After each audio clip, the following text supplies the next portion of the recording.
What's up guys, welcome to Star Wars Timeline. Today's video is about Jaina Solo. We're gonna quickly go over the character's story, then we're gonna talk about her personality traits as well as her Jedi powers. At the end, I'll give you my personal impression of this character and what I hope to see in the future. As always, thank you so much for your kind comments guys, I really appreciate it. If you enjoy my character highlights video series, please like this video, subscribe to the channel so you don't miss all the future content. Anyway, let's jump into it. So, who is this character? Jaina Solo is a creation of author Timothy Zahn in his original Thrawn trilogy, which launched in 1991. She's a human female Jedi, and as you might have guessed, her last name Solo, her and her brother Jacen are the twin children of Han and Leia. Right, they're married in Star Wars Legends books. We also see this in canon, but as far as the story goes, this is from Star Wars Legends. And Han and Leia actually have Jedi twins, and later on, they have a younger son called Anakin. She's born 9 years after Battle of Yavin, meaning after Episode 4, the original Star Wars film. This makes Leia 28 years of age at the time. As I mentioned earlier, she has a younger brother, Anakin Solo, but he comes into play a little bit later. She grows up studying the ways of the Jedi with her brother Jacen on the Yavin 4 Academy that Luke Skywalker establishes his very first Jedi Praxium. Once again, guys, this is all part of the Star Wars Legends stories. And this is where Jaina and her twin brother Jacen spend most of their youth pretty much on the moon of Yavin 4, in those jungle forests and the Jedi Academy, that old temple. In her youth, she has a lot of different adventures, including Kevin J. Anderson's popular Young Jedi Knights series. This is where I mostly learned about these characters, and of course the original Thrawn trilogy, and both twins actually become prominent characters later on. She helps defeat the evil Shadow Academy early in her youth. And she helps defeat this evil Jedi Brachus and the Night Sister Tamith Kai. Also, earlier in her childhood, she fights another xenophobic faction called the Diversity Alliance. This is all part of the Kevin J. Anderson's book series, if you guys are interested to check it out. Later on, when she is in her teens, I believe 16 years old, she joins the Rogue Squadron. This is during the time of the New Jedi Order, when the new intergalactic invaders, the Yuuzhan Vong, they come and they invade this galaxy. And this is where Jaina, Jacen, the entire Skywalker and Solo families are thrown into this major new conflict. And this is where she becomes the X-Wing pilot. She goes on to this mission on a planet called Merkur to capture rogue Jedi LMRR and Numarar, some of the really interesting period evil Jedi from that period of the New Jedi Order. She also at one point joins a task force with her brother Anakin, who is now born. He's also in his younger teens, and this team suffers heavy losses on Merkur when they fight this Voxing, these lizard-like creatures who were engineered and bred from ground up to actually fight force-sensitive Jedi by these evil invaders, the Yuuzhan Vong. Later on, once again, when she's much older, she meets this pilot called Jagged Fell, who is actually a representative like his father before him, and he works in the military of the Chiss, right? These alien creatures you guys might be familiar with that Admiral Thrawn is a part of, these blue-skinned, red-eyed aliens that their Chiss ascendancy lives in the unknown regions of space in Star Wars. Same happens in the earlier Legends books. And Jagged Fell, although he's a human, his loyalties are to the Chiss. But later on, him and Jaina encounter each other, and they're forced to join forces and fight these new invaders. Now, skipping forward to the Legacy era and the Second Galactic War, which takes place 40 years after Battle of Yavin. Right, guys, a lot later than earlier years of our adventures. So this makes Jaina 31 years old. Now, after a devastating Yuuzhan Vong war, she becomes the Sword of the Jedi. She hunts the fallen Jedi LMRR, who causes a lot of trouble for our Jedi friends. And later, she confronts this other fallen Jedi called the Sith, called the Darth Caedus.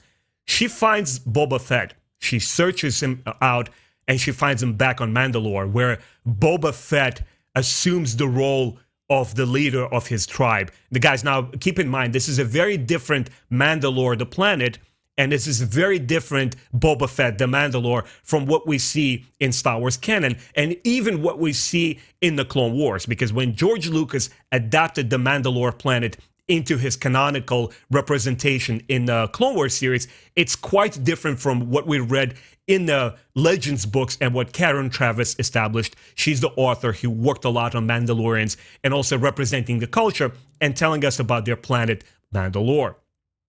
And Boba Fett trains her in very unorthodox methods of combating this new villain, this Darth Caedus. So he teaches her to train not like a Jedi. Aside from her formidable skills with a lightsaber, he trains her to fight dirty, use physical abilities, use gadgets the way a Mandalorian would, which was quite interesting. And all of this is to defeat the evil, defeat this new autocratic Coruscant and this new leadership and government with this villain heading it, and to win back Coruscant. And this is just her storyline in a nutshell. Obviously, it's much grander. She's one of the most prominent and beloved figures as far as the expanded universe goes. And I strongly urge you guys, if you're already kind of interested and curious, go check out all those books. It's tremendously fun. Anyway, let's move on and talk just a little bit about her personality and her powers. So Jaina is quite a complex individual, and this is what I think is a major appeal with her character. She's compassionate. She's headstrong. She's very impulsive, and she's fiercely loving. In a way, she has both Han Solo's traits and her mother's Leia's traits. Just like Leia is fiercely independent, and she always puts herself out there, and she puts the lives of people that she leads in front of her, and like I got to take care of all of these people. So a lot of that is in Jaina, but also Jaina channels a lot of Han Solo, when he's a loner in the beginning of the original trilogy. And even later on, there are moments in his life when he encounters major tragedy, and he distances himself from his kids, from his wife Leia, from the children, and he becomes a loner for a couple of years, actually. And this is a trait that we see in Jaina as well.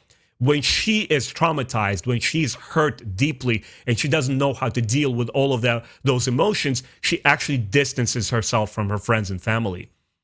We know also that she is a protege pilot.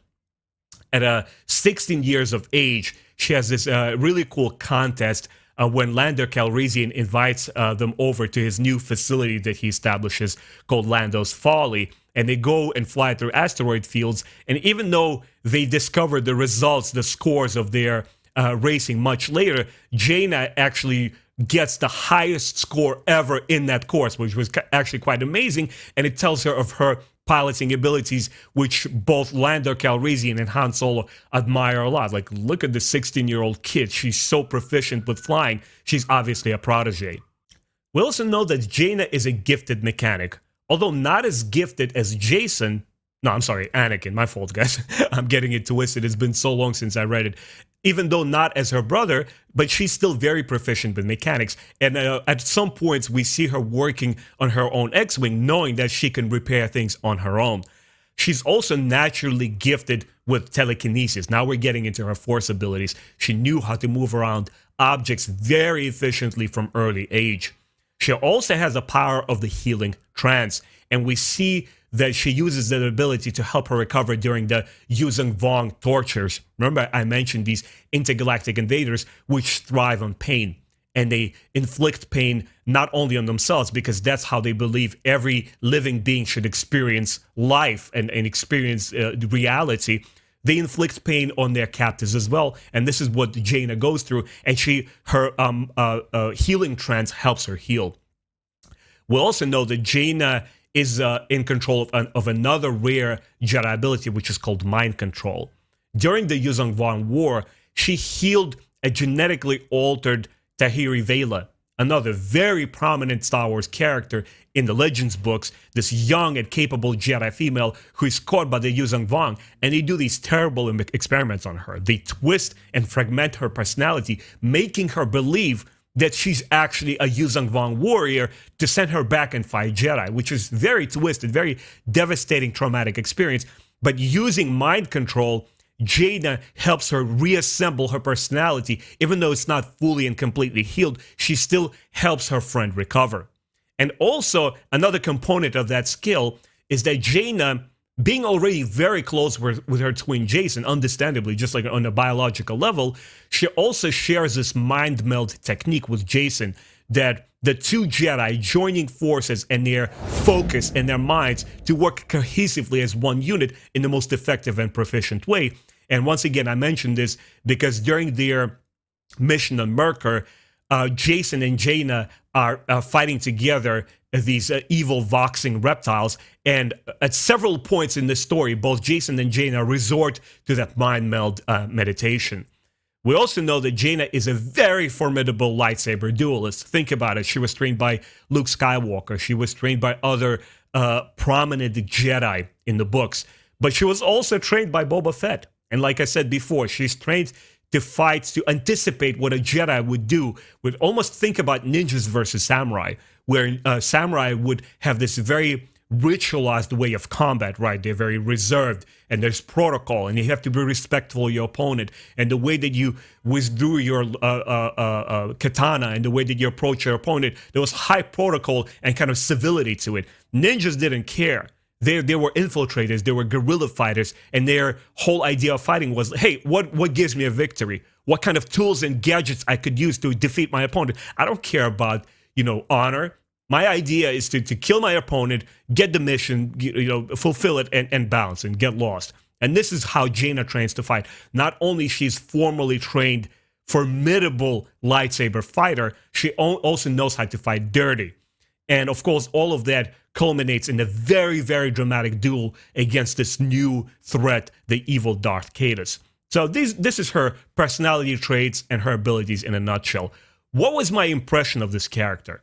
Guys, I gotta tell you that their early adventures with Jason and Jaina, the Solo twins, are some of my favorite stuff in Star Wars. Their adventures on Yavin 4 and the Jedi Praxim and all the friends that they make. And once again, I'm returning to this book because you could see here that both Jason and Jaina, they meet this wonderful character, Tenel Ka, who also becomes very... Interestingly, this children's series by Kevin J. Anderson and Rebecca Muesta, what they do is they launch these characters intended for a younger generation of readers, but later on, all of these characters become so important and influential during the New Jedi Order era, during the Legacy era, the Fate of the Jedi. It's absolutely fascinating. And for me, the reason that I enjoy these young adult novels is that it distills the entire Star Wars experience into very simple terms. There's no extra fat here. There's not like layered, deep politics. It's all about the adventures of these children. And interestingly, the authors of these books, they put you in the minds and hearts of these characters. And you travel with these of them and you adventure and you experience what it is to be a Jedi, what it is to experience the Force. It is so fantastic and it's so focused that I highly recommend everybody reads these books. So as I mentioned, it's the early adventures that pulled me into Jaina and made me care and very interested in this character. I also loved her personality. She's so layered and complex and so relatable on so many levels. For those of you guys who watch my podcasts, me and Meg from Meg Reviews, we are going over our New Jedi Order book series. And we also tackle the character of Jaina Solo, and we talk about what we personally liked about her. And we both agreed that she's a very complex character. Sometimes she is as receptive and gentle and caring as Leia. Sometimes she's cold and calculating and cynical as Han Solo. Also, what I really loved about her, surprisingly, is Tsuyoshi Nagano's art. Tsuyoshi Nagano is a Japanese artist who I also made a video about, who painted absolutely phenomenal artworks for the Japanese covers of the New Jedi Order book series, where Jaina and Jason are prominent figures. And the way that this artist portrays her is absolutely amazing. Particularly, I want to address her likeness. Not a lot of artists are able to capture the likeness of Carrie Fisher and Han Solo. Sometimes they do their own renditions of it, which is fine.